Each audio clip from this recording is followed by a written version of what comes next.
Sénégal, bonjour, Kauteuf. Voilà ce qu'il a lieu de dire en lisant Tribune quotidienne ce matin. Le journal du groupe des médias, en tout cas, en veut pour preuve l'histoire, l'histoire d'un cadavre brûlé à Léona. Bon, son fils présumé, homosexuel brûlé. La maman de Céphale, morte de chagrin. Voilà le titre, qui barre la une de Tribune quotidienne ce matin. Le journal du groupe des médias, en tout cas, de nous renseigner que Touba, Touba Mbaké, ou la ville fondée par Cheikh Ahmadou Bamba, s'est opposé à son inhumation aussi.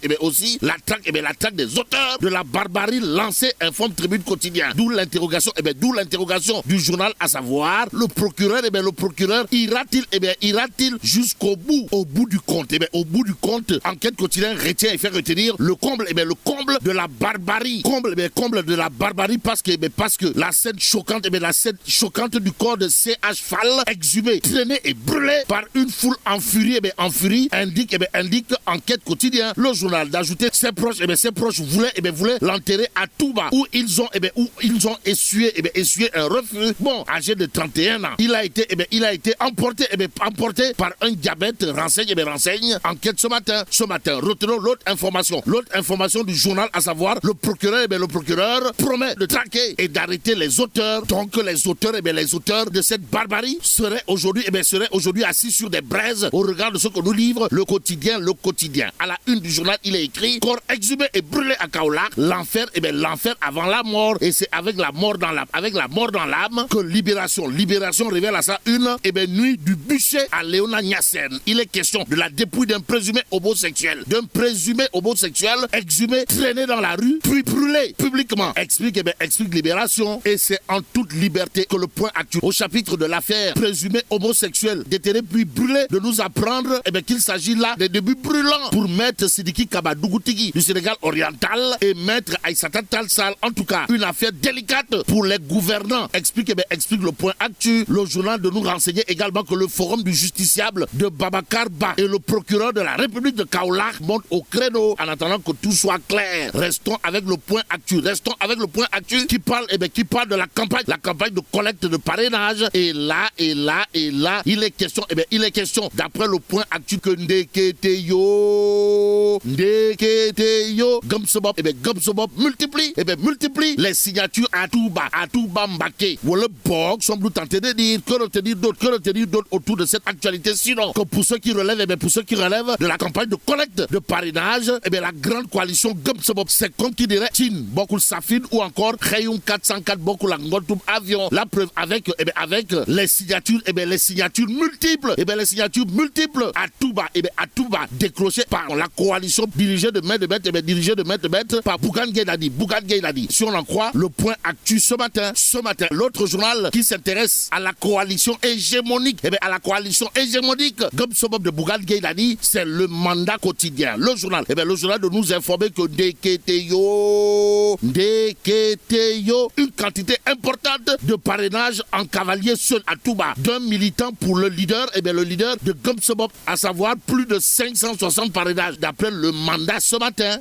Et il conviendrait de prendre Direct News, le journal, de révéler journée mondiale contre l'AVC et indignation totale de Bougane Gueye. En tout cas, Sawai, le leader de la grande coalition, la coalition hégémonique Gomsobop, de déclarer à haute intelligible voix: il est inadmissible de chez inadmissible qu'en 2023, le Sénégal ne dispose que de 5 lits de réanimation neurologique. Touy. Bon, toujours au chapitre de Touy de Bougane Gueye Dany, ou le leader de la grande coalition Gomsobop, direct de retenir et faire retenir l'autre Punkali Mamou Kourbaï Fall, l'autre Ngandi Mamou Mbolde Mouride, à propos de la journée mondiale contre l'AVC signé Sawai, à savoir, malgré des annonces politiciennes, les travaux qui devaient réhabiliter le service neurologique de Fan n'ont toujours pas démarré 3 ans après son lancement théorique. Ce matin, direct par ailleurs de parler de Abdoulaye Sylla. En tout cas, Abdoulaye Sylla, ou l'émergence d'une figure politique et économique, la toile sénégalaise explose. C'est le titre de Direct News ce matin. Le journal de renseigner également que Abdoulaye Sylla, inconnu pour beaucoup il y a quelques semaines à peine, est désormais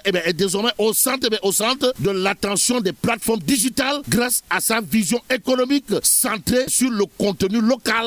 Bon, la promotion du Made in Sénégal au cœur de la démarche du C50PN, informe Direct News. Ça veut dire quoi? Ça veut peut-être dire d'après le journal, qu'en l'espace de 3 semaines, la toile a été submergée par des vidéos de toutes sortes arborant le logo du C50PN et son slogan. Ainsi, retenons tout simplement et tout bonnement, d'après Direct News, Abdoulaye Sylla, alias Abdoulaye Sylla, C50PN ne fait plus que compter, mais pèse désormais dans le landerneau politique sénégalais. Mais actuellement, le candidat à la présidentielle qui essaye de déplacer les montagnes, c'est Mohamed Sambou. Mohamed Sambou, président du mouvement La Grande Relève, pour ne pas dire la vraie Grande Relève. En tout cas, Sawaï, Mohamed Sambou, de considérer à plus d'un titre que les modèles de gouvernance actuels ont monté leurs limites. Bon, candidat lors des prochaines élections présidentielles de 2024, Mohamed Sambou revient sur les motivations à la base de son désir de conquête de la magistrature suprême. Aussi, une occasion pour le leader du mouvement La Relève, de naviguer large tant sur la situation économique que du point de vue du modèle de gouvernance actuel qu'il fustige par ailleurs de livre Tribune Quotidienne dans ses colonnes. Pendant ce temps, l'As Quotidien semble nous renseigner que celle qui va à la conquête de la région sud, c'est Victorine Dey. En tout cas, Victorine Dey à fond la caisse. C'est le titre, c'est le titre de l'As Quotidien ce matin. Le journal en veut pour preuve le financement de 600 millions. Robert à Ziguinchor, qui dit mieux. Voilà en tout cas ce qu'il allait de retenir d'après justement l'information de l'As Quotidien qui apparemment renseigne que Victorine Dey, c'est comme qui dirait le porte-étendard de la coalition au pouvoir dans la région sud. Et pour ne pas perdre le nord, Li quotidien d'indiquer Ziguinchor. Victorine Dey renforce les acteurs du développement. En tout cas, il a été question de 692 millions de francs CFA injectés dans cette région entre novembre 2022 et octobre 2023. Aussi 219 millions de francs CFA du FONAMIF pour leur autonomisation, ajoute toujours Li quotidien. Le journal, en tout cas, de parler de près de 6936 bénéficiaires touchés. Donc, affairbi, Victorine Dey. Voilà en tout cas ce que ça nous dit Li quotidien ce matin. Prendre Tribune Quotidien pour terminer. Le journal de parler de protestation. De protestation contre la fermeture de l'UCAD. Pourquoi faire? Pour nous dire que le SAES décrète un mot d'ordre de grève de 48 heures. Et là, Allah. Bon, que Dieu préserve le Sénégal.